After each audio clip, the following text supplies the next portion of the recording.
Everyone, welcome back to my channel. আমি রিয়া। আমার নতুন একটা ব্লগে আপনাদের সকলকে অনেক অনেক স্বাগত জানাই। ভেনিসে আজকে আমাদের তৃতীয় দিন। তবে আজকে আমরা ভেনিসে থাকবো না, আমরা ইতালিরই আর একটা নতুন শহরে যাচ্ছি। যদি ওটা ডে ট্রিপ, ভেনিস থেকে 2 ঘন্টার মতো টাইম লাগবে ট্রেনে। তো চলুন যাওয়া যাক। আবার আমরা সন্ধ্যাবেলায় ব্যাক করব। আশা করি ব্লগটা দেখতে আপনাদের খুব ভালো লাগবে। আর আজকে ভেনিসের রাস্তাঘাট একদম কুয়াশায় মোড়া, চারিদিকটা একদম ধোঁয়া ধোঁয়া হয়ে গেছে। এখন আমরা স্টেশনে যাচ্ছি ট্রেন ধরার জন্য।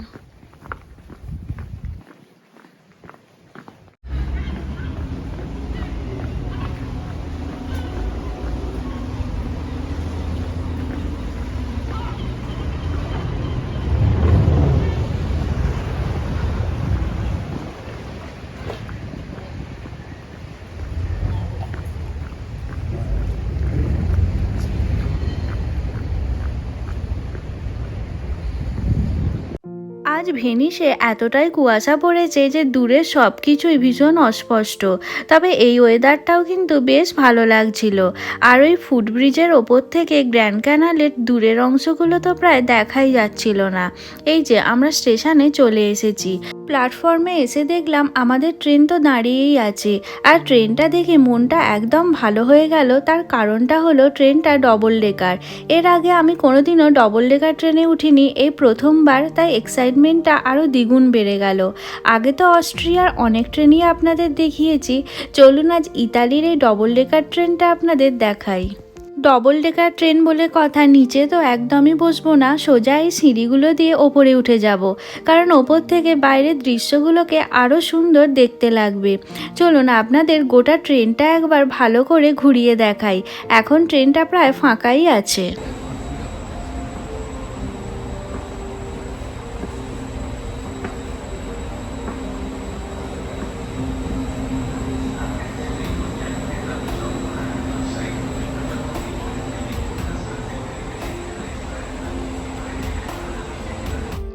ট্রেনের ভেতরটা কিন্তু বেশ সুন্দর দেখতে, আর সিটগুলো ভীষণ কমফোর্টেবল। এই যে 3 রকম বসার জায়গা আছে, ওই মিডিলে ওই যেটা দেখা যাচ্ছে ওই রকম নিচে আছে, আর আমরা এই ওপরে উঠেছি। আমরা ট্রেনে তো বসে পড়েছি। ট্রেন ছাড়তে এখনও মিনিট 10-এর মতো টাইম লাগবে। আর এখানে তো ট্রেনে সেরকম কোনো হকার ওঠে না যে আমরা খাবার পেয়ে যাব। তাই জন্য সাথে করে আমরা ব্রেকফাস্টটাও নিয়ে নিয়েছি, কারণ এরপরে 2 ঘন্টা আমাদের ট্রেনে করে যেতে হবে। ট্রেনে উঠে পড়েছি, এখনও ট্রেন ছাড়েনি, মিনিট 10-এর মতো বাকি আছে। আর এই যে কাল মুরানো থেকে এই লকেটটা কিনেছি, মুরানো গ্লাসের। আর এই আংটিটা কিনেছি, কানেরটাও আছে। এই 3টে মুরানো থেকে কাল কিনেছি, পুরোপুরি পিওর গ্লাসের। আগেই বললাম আমরা স্টেশন থেকে ব্রেকফাস্ট কিনে নিয়ে ট্রেনে উঠেছি। আর এই ক্রোসেনগুলো এত ভালো খেতে ছিল কি বলবো। আমরা অস্ট্রিয়াতেও ক্রোসেন খাই, কিন্তু এত ভালো একদমই নয়। ভেতর পর্যন্ত একদম ক্রিম দিয়ে ভরপুর ছিল। অরিজিৎ চকলেট নিয়েছিল, আর আমি আর রৌনক পেস্তা নিয়েছিলাম। দুটোই খেতে দারুণ ছিল। আর এই যে ট্রেন ছেড়ে দিয়েছে, ট্রেনটা এখন ভেনিস স্টেশন থেকে ছাড়িয়ে যাচ্ছে। এতটাই কুয়াশা, বাইরের কিছুই প্রায় দেখা যাচ্ছে না। তবে একটু পরে ওয়েদার ঠিক হয়ে যাবে। আর কালকে আমরা মুরানো আইল্যান্ডে ঘুরতে গেছিলাম, সেই ভিডিও তো আগেই আপনাদের সাথে শেয়ার করেছি। কালকে আর দেখানো হয়নি ওখান থেকে কি কি কিনেছি। তাই জন্য আজ যখন জিনিসগুলো পড়েছি, ভাবলাম ট্রেনে উঠে আপনাদের একবার দেখিয়ে দিই। এরপরে আমরা অনেকক্ষণই প্রায় ট্রেনে করে চলে এলাম। আর কিছুক্ষণ পরেই আমরা ত্রিস্তে স্টেশনে নেমে যাব। আর দূরে কি দেখা যাচ্ছে দেখুন, সমুদ্র। ত্রিস্তেতে ঢোকার আগেই সমুদ্রের সাথে দেখা হয়ে গেল। আর সমুদ্র দেখলেই তো মনটা ভালো হয়ে যায়। এই যে ত্রিস্তেতে ঢোকার আগে আমরা ট্রেনে করে যাচ্ছি, আপনারাও দেখে হয়তো বুঝতে পারবেন ট্রেনটা আস্তে আস্তে কিন্তু পাহাড়ের ওপরে উঠছে, আর সমুদ্রটা ক্রমশ নিচে থেকে যাচ্ছে। এই দৃশ্যটা সত্যি দারুণ কিন্তু লাগছিল।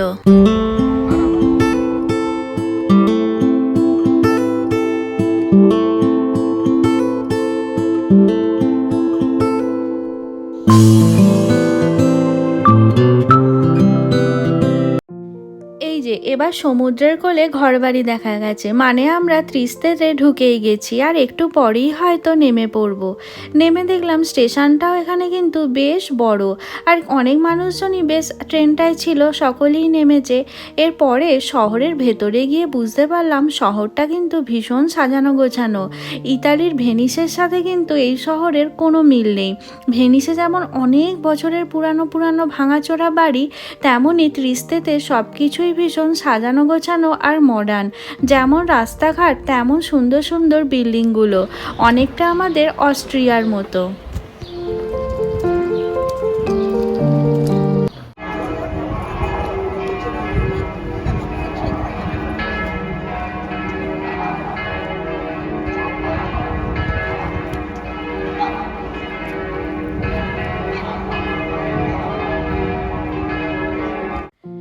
এখন আমরা সমুদ্রের দিকটায় যাব। যাওয়ার পথে ব্রিজটা পড়লো, কি অসাধারণ জায়গাটা দেখেছেন? ওই যে দূরে সমুদ্র দেখা যাচ্ছে, ওখান থেকেই এই সুন্দর ছোট্ট ক্যানালটা ঢুকে গেছে। এই ক্যানালটাতেও কত বোট রাখা আছে, জায়গাটা কিন্তু দারুণ সুন্দর দেখতে লাগছিল। ত্রিস্তেতে তো মেন সমুদ্র দেখার জন্যই আসা। চলুন এবার এখান দিয়ে হেঁটে হেঁটে সমুদ্রের ধারটায় যাই, ওটা দেখার জন্যই এক্সাইটমেন্ট সব থেকে বেশি।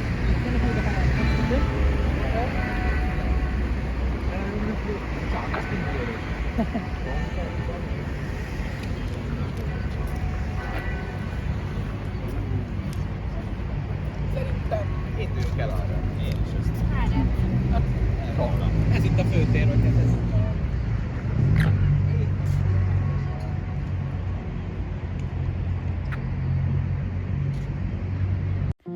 সামনেই আমাদের শান্তশিষ্ট অ্যাড্রিয়াটিক সি, আর জলের রং দেখেছেন একদম নীল রঙের, দারুণ সুন্দর জায়গা। এই জায়গাটার কথা রৌনকই বলেছিল যে ভেনিস থেকে ঘুরে আসা যায়, আর আমরাও এক কথায় রাজি হয়ে গেছিলাম। না এলে সত্যি অনেক কিছু মিস করতাম। হ্যালো এভরিওয়ান, আমরা এখন ইটালির আর একটা শহরে আছি, ত্রিস্তেতে। তো এটা ভেনিস থেকে 2 ঘন্টা ট্রেন লাগলো, ত্রিস্তেতে এসেই পৌঁছালাম। তো সারা বছর আমাদের অস্ট্রিয়াতে পাহাড় দেখে দেখে এই মানে আমি জানি না কত বছর পরে, তো বহু বছর পরে হচ্ছে আমরা এই সমুদ্র দেখছি আর কি। আর এখানে সমুদ্র তো আমাদের ওখানের মতো নয়, পুরী বা দীঘার মতো নয়, এটা শান্ত সমুদ্র, ক্লিয়ার জল, তো খুবই ভালো লাগছে। তো আমি তোমাকে জিজ্ঞাসা করছি যে কেমন লাগছে বহুদিন পরে এই সমুদ্র দেখে? সারা বছর তো পাহাড় দেখলে, বরফ দেখলে, কেমন লাগছে? জল সবসময় ভালো লাগে, জল কারণে ভালো লাগে, তাই না? সবারই ভালো লাগে। তো খুব ভালো লাগছে অনেকদিন পরে বেরিয়ে এসে। দেখা যাক কতটা কি আর একটু এক্সপ্লোর করা যায় ত্রিস্তেতে। আপনাদেরকে একটু জাস্ট ভিউটা দেখাচ্ছি।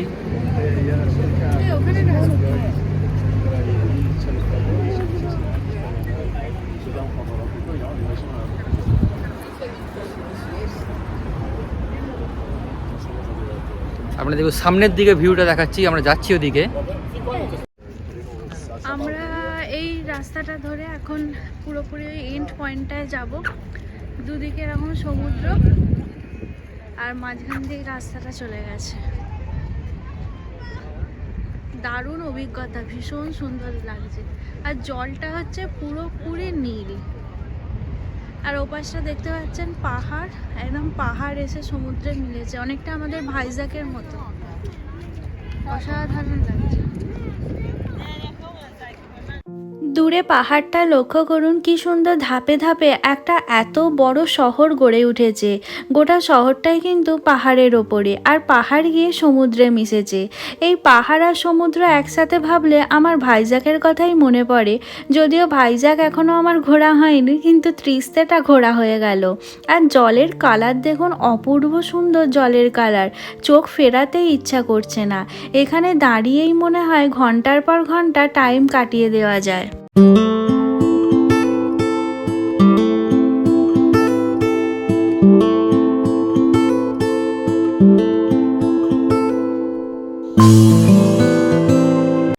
চলুন চলুন একদম এন্ড পয়েন্টটার দিকে যাই। ওই জায়গাটা কিন্তু বেশ ভিড়। এই সময় অরিজিৎ ভিডিওটা করে দিচ্ছিল আর আমি করছিলাম বাড়িতে ভিডিও কল। এর আগে মানে বিয়ের আগে যতবার বেড়াতে গেছি বাপি, মা, দাদা সকলের সাথে একসাথে, এখন তো আর সেই উপায় নেই। এখন ওই একা একা ঘুরতে ঘুরতে মনে হয় সকলে যদি একসাথে ঘুরতে যেতে পারতাম ভীষণ মজা হতো, কিন্তু সেই উপায় আর নেই। এখন ভিডিও কলই ভরসা। তাই যেখানেই বেড়াতে যাই সেই জায়গাটা বাড়ির সকলকে দেখানোর একটু হলেও চেষ্টা করি। আর এখন তো আর একটা বাড়ি নয়, দুটো বাড়িতে একদম ভিডিও কল করে সকলকেই জায়গাটা দেখালাম।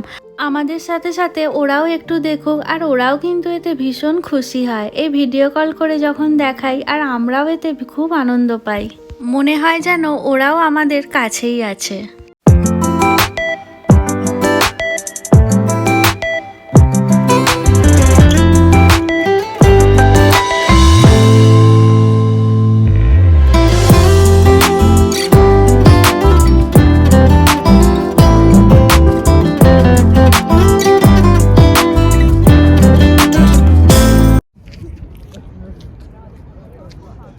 কি খাচ্ছ এখন?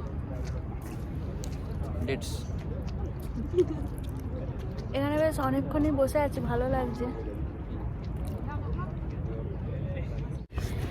এখানে বেশ কিছুক্ষণ টাইম কাটালাম, ভীষণ ভালো লাগলো। এবার কিছু এখানে ট্যুরিস্ট অ্যাট্রাকশন আছে, সেইগুলো দেখতে যাচ্ছি। চলুন যাওয়া যাক।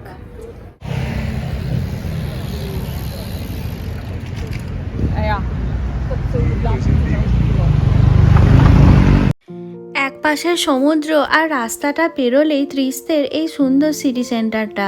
মাঝখানটা এত সুন্দর ফাঁকা জায়গা, আর চারিদিকের বিল্ডিংগুলো একবার লক্ষ্য করুন, কি অসাধারণ সুন্দর আর্কিটেকচার। আর তেমন সুন্দর আজকের ওয়েদার। ইতালি কিন্তু আমাদের এবারে দারুণ সুন্দর ওয়েদার গিফট করেছে।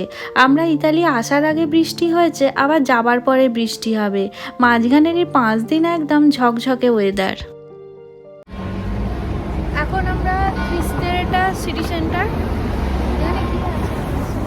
অনেক কিছু আছে, দারুণ সুন্দর জায়গাটা, বিল্ডিংগুলো তো দারুণ দেখতে। পেছনে দেখা যাক এবার কোথায় কোথায় ঘুরি। এই ত্রিস্তে কিন্তু অনেকটাই বড় শহর, সবটা একদিনে ঘোরা কখনোই সম্ভব নয়। আমরা তো বিকালবেলা আবার ভেনিস ফিরে যাব, তাই জন্য সব কিছু হয়তো আমরা ঘুরে দেখতে পারবো না। এই ত্রিস্তেতে অনেকটা আমাদের সে আরাকু ভ্যালির মতো ন্যাচারাল কেভ আছে, চুনা পাথর দিয়ে তৈরি। সেই কেভগুলোতে যাওয়ার ইচ্ছা ছিল, কিন্তু এখান থেকে বেশ খানিকটা দূরে। ওখানে গেলে আমরা আর বিকালবেলা ভেনিসে আজ ব্যাক করতে পারবো না, তাই জন্য এবারের মতো যাওয়া হলো না। পরে কখনো এলে নিশ্চয়ই যাব। আর এই সামনাসামনির মধ্যে কিছু ঘোরার জায়গা আছে, এখন সেগুলোই আমরা ঘুরে দেখব। আর সব থেকে তো ভালো লেগেছে সমুদ্রের ধারটা, যেন মনে হচ্ছে ওখানে বসে থাকলেই আজ সারাদিনটা টাইম কেটে যাবে। এরপরে আমরা কোথায় কোথায় ঘুরলাম সেটা পরবর্তী পর্বে আপনাদের সাথে শেয়ার করব, কারণ ভিডিওটা অনেকটা বড় হয়ে যাচ্ছে। আজকের মতো ভিডিওটা এখানেই শেষ করছি। এই ত্রিস্তে শহর আর এত সুন্দর সমুদ্র আপনাদের কেমন লাগলো অবশ্যই কমেন্ট করে জানাবেন। ভালো লেগে থাকলে একটা লাইক করে দেবেন এবং আমার চ্যানেলটি সাবস্ক্রাইব করতে একদমই ভুলবেন না। এর পরের পর্বে আমরা কোথায় কোথায় ঘুরলাম আর কি কি খেলাম সেটা অবশ্যই আপনাদের সাথে শেয়ার করব। খুব তাড়াতাড়ি ফিরে আসবো নতুন কোনো ভিডিও নিয়ে। ততক্ষণের জন্য টাটা।